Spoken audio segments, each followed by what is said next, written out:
Scooty चाहिँ अब यस्तै प्रब्लम हुन्छ, यस्तो बाटोमा चाहिँ स्पिड कुद्नु मिल्दैन। त्यही भएर चाहिँ उभिएर कुदाउनु पर्छ। यसरी नकुदाइ त अन्त पुगिँदैन त अप्ठ्यारोमा त बटङटङ हो। कल आएकै छ, त्यो रोकेर उठाइबस्नु भन्दा चाहिँ बरु सिधै जान्छु हो।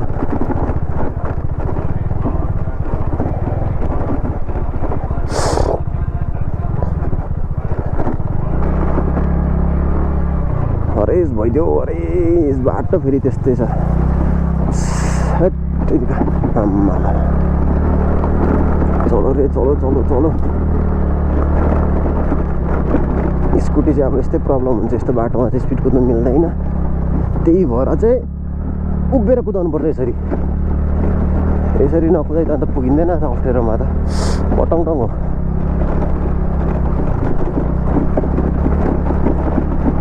हल्ला फेरि आम्मा पछाडि त्यो स्ट्यान्डको टुक्रा चाहिँ मैले डिक्कीमा हालेको थिएँ कि घडाङडा घुडुङ गर्दैछ।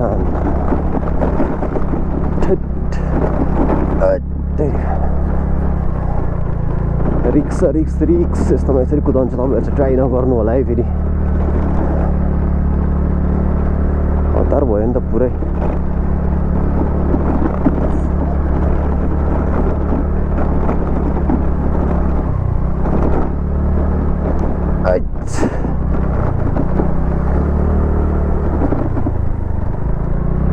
धुलोले फेरि आम्मा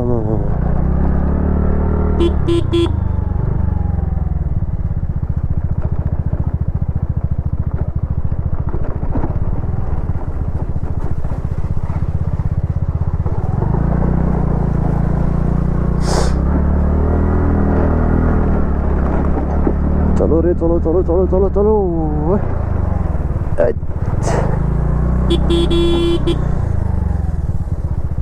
बाटो यस्तो छ अन्त फेरि यहाँ चाहिँ जोगेरै कुद्नुपर्छ। अहिले पिक्लिक्कै पल्टी जान्छ।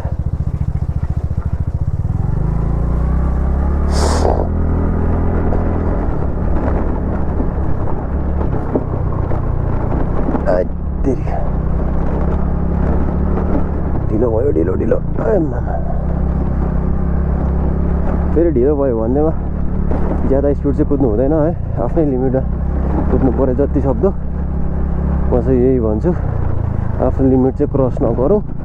आफू जति कुद्नु सक्छ त्यति कुद्नु पऱ्यो होइन। म पनि खासै यस्तो चाहिँ कुद्दिनँ, तर अलिकति हतार भएको कारणले चाहिँ यसरी उभिएर जाँदैछु। अलिकति भए पनि हल्लाउँदैन उभिएर जाँदा चाहिँ।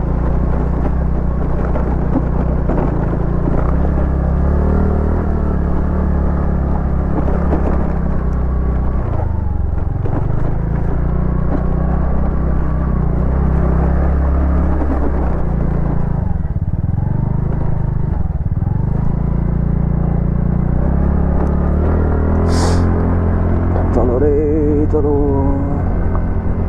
चलो चलो चलो।